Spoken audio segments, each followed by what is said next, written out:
काली पट्टी लगा के इसलिए आज चल रहे हैं कि वक्फ बोर्ड के फेवर में हम लोग हैं और इन्होंने जो नया बिल पास किया है वो बिल्कुल हम लोग के अगेंस्ट है। एक तरीके से जो हमारा जो वक्फ है इसमें गैर मुस्लिम को मेंबर बना दिया गया है और उनका जो ये है ज़मीन उसमें कोई मुसलमान मेंबर नहीं हो सकता है। तो हमारी चीज़ है वो हमारे शरीयत के हिसाब से चलता है, उसमें सरकार का कोई दखल नहीं होना चाहिए और सरकार को मिसाल के तौर पे अगर समझाने और समझने के लिए यही काफ़ी है कि ये घर आपका है और इसका फैसला करने का भी हक आपको है, लेकिन इस कानून के हिसाब से इसका फैसला करना आपके हक में नहीं रहेगा। आप देख रहे हैं वॉइस ऑफ इंडिया में आपका हसीब अहमद। समस्तीपुर का दिल कहा जाने वाला धर्मपुर है और अभी जुमा की नमाज ख़त्म हुई है और यहाँ पे जैसा कि मैंने आपको क्लिप में दिखाया जो लोग नमाज पढ़ने आए हैं और उन्होंने अपने दाहिने हाथ पे काली पट्टी बांध रखी है और ये काली पट्टी विरोध का एक निशानी है, एक सिंबल है। आइए लोगों से बात करते हैं, जानते हैं कि क्या वजह है कि आज इन्होंने काली पट्टी लगा करके नमाज पढ़ी है और ये क्या संदेश देना चाहते हैं। और सबसे पहले आइए बात करते हैं, क्या नाम है सर आपका? नाम ताहिर रहमान हुआ जी। क्यों काली पट्टी लगाया आपने? ये हम लोगों ने हिंदुस्तान में जो चल रहा वक्फ बोर्ड के खिलाफ एक आंदोलन चल रहा है। सरकार जिस चीज़ को हम लोगों से कब्रिस्तान को वक्फ की ज़मीन को हड़पना चाह रही है एक बिल ला करके, उसी बिल के मुखालफत में हम लोग ये काली पट्टी बांध के हाथों पे विरोध कर रहे हैं। क्या संदेश देना चाहते हैं सरकार को या आम जन को, क्या संदेश देना चाहते हैं? सरकार को यही संदेश देना चाह रहे हैं, ये जो अपने वापसी को वापसी ले, ये जो बिल ला रही है उस बिल को ना पारित करे। मोदी सरकार की ये बहुत बड़ी साजिश है मुसलमानों के खिलाफ कि उनके कब्रिस्तानों को छीन लिया जाए, उनके मदरसों को छीन लिया जाए, मुसलमानों के हक को मतलब ये ख़त्म कर दिया जाए। जी। चलिए इन्होंने अपनी बात रखी, थोड़ा नज़दीक आ जाइए हमारे कैमरामैन। क्या बोलना चाहेंगे सर, क्यों काली पट्टी लगाई? काली पट्टी दिखाइए ज़रा सा, क्यों काली पट्टी लगाए हैं? जो वक्फ बोर्ड का जो अभी चल रहा है, हम लोग के मदरसा के ज़मीन को, कब्रिस्तान के ज़मीन को, मस्जिद के ज़मीन को जो सरकार अपने इसमें लेना चाहते हैं उसके खिलाफ हम लोग हैं और उस बिल के खिलाफ हैं आप लोग। बिल के बारे में क्या जानते हैं? क्या आपको बताया गया है बिल के बारे में, क्या जानते हैं? जानते यही है कि कब्रिस्तान का जो ज़मीन वगैरह है और ये मदरसे का ज़मीन हो गया, मस्जिद का ज़मीन हो गया, सरकार अपने बस में करना चाह रहे हैं, तो उसके खिलाफ हम लोग हैं कि हम लोग का जो अधिकार है हम लोग तक ही रहना सही रहेगा। चलिए, क्या नाम बताया आपने? मोहम्मद हीरा। चलिए, हीरा भाई थे, इन्होंने बताया। क्या क्यों काली पट्टी लगाया आपने सर?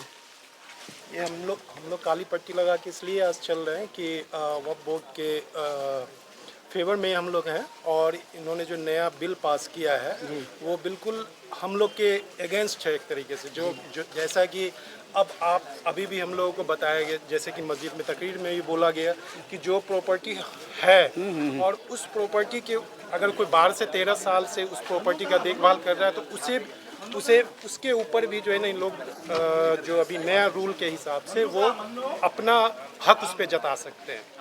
और दूसरी बात ये भी है कि इसका जो मेन कमेटी के मुस्लिम भी हो सकते हैं जी, जिनको पता ही नहीं होगा कि इस्लाम में क्या होता है क्या नहीं होता है, कितने भी वो भले ही नॉलेजेबल आदमी हो गैर मुस्लिम, लेकिन वो चीज़ें नहीं कर सकते हैं जो एक मुस्लिम ये हो सकते हैं। ये भी एक बहुत बड़ा प्रावधान ऐसे हैं जो मुसलमानों के लिए उन लोगों का मानना है कि ये सही नहीं है, क्योंकि हिंदुस्तान में सभी धर्म के लोग रहते हैं, सभी का अपना अपना संवैधानिक अधिकार है अपने धर्म पे, अपने संस्कृति पे चलने का। बताइए सर, क्यों काली पट्टी लगाया आपने? ये जो सरकार जो वक्फ बिल लाई है उसके विरोध में हम लोगों ने काली पट्टी लगाया है। ये काला कानून है हम लोगों के लिए, मुसलमानों के लिए जी। आपने तो अभी बताया है कि जैसे हमारा जो वक्फ की ज़मीन है वो मतलब देश के लिए है, खिदमत खल्क के लिए है, चाहे मदरसा के लिए हो, कब्रिस्तान के लिए हो, उसको लेके सरकार जो है उसको हम लोग से छीनना चाहती है। इसी के विरोध में हम लोगों ने ये काला कानून के विरोध में ये लगाया है।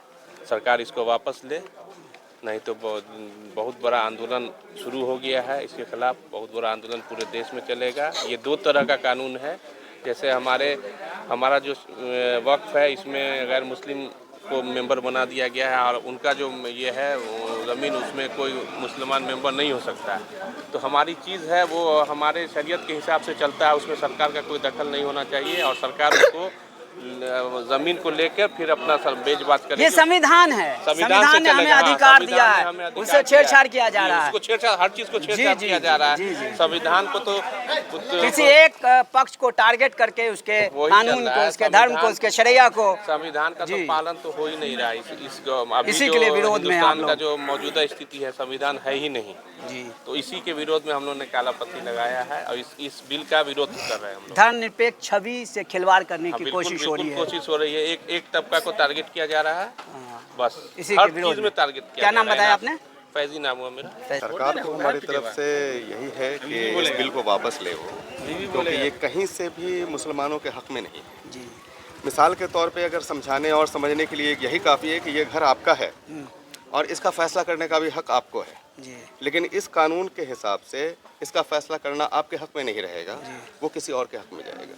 मतलब आपका जो कॉपीराइट है वो छीना जाएगा। बिल्कुल। तो क्या कहना चाहते हैं सरकार को? सरकार इस जो कानून ला रही है इसको वापस ले, यही हमारे लिए और सरकार के लिए भी फायदेमंद रहेगा। देश के धर्मनिरपेक्ष छवि को बरकरार रखे। बिल्कुल। चलिए, क्या तो कस के बोलिए। हाँ, सरकार ने जो वक्त बिल को पारित किया है, जी जी, उसकी मुखालफत करते हैं। उसकी मुखालफत करते हम लोगों ने काला पट्टा बांध किया, नमाज पढ़ा जुमा का, है ना। इस मुखालफत को आगे भी हम लोग आप लोग सोशल मीडिया के माध्यम से दिखाना चाहते हैं इंशाल्लाह सरकार को। फिर आगे जब और भी कुछ होगा तो आंदोलन हम लोग का जो मामला होगा और उग्र होगा, इख्तलाफ का हम लोग आगे बढ़ाएंगे।